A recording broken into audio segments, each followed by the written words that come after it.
Welcome to France 24. You're watching now our international press review with Nadia Sharbit. Good morning, Nadia. Good morning. Let's start today in Canada, where there's been a big sorry from Canadian Prime Minister Stephen Harper. He was apologising to Canada's native Aboriginal people for basically putting generations of children in restrictive boarding schools, telling them their culture and language had to be learned out of them. What does the Canadian press make of that today? Well, most of them give an account of the ceremony for the moment.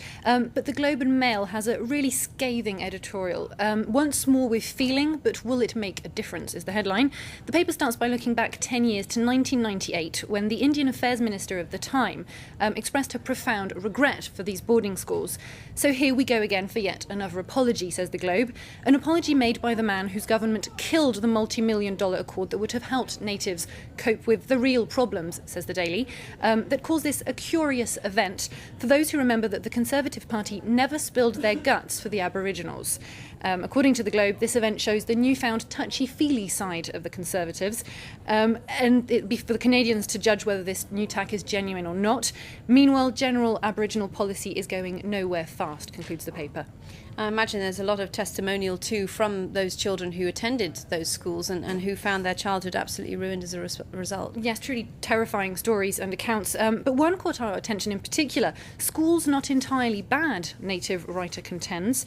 According to native writer Richard Wagamisi, whose mother actually attended a residential school, the experience was a stepping stone to a more empowered future. Now, what he means by empowerment here is that his mother learnt to sew, cook and clean. In fact, she was also tied to her bed and became an alcoholic, so it's a kind of a slightly strange story. According to a British Columbia professor, it's generally taboo for residential school victims, survivors, to speak out about their positive experience.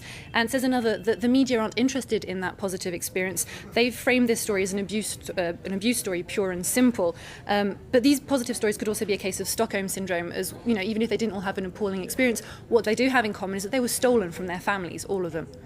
Nadia, let's move back to the UK, where Gordon Brown is breathing a little bit of a sigh of relief today because he managed to get through a very controversial bill through Parliament last night, allowing terrorism suspects to be detained now 42 days without charge. Without charge, absolutely. All the papers see this as a hollow victory for Gordon Brown.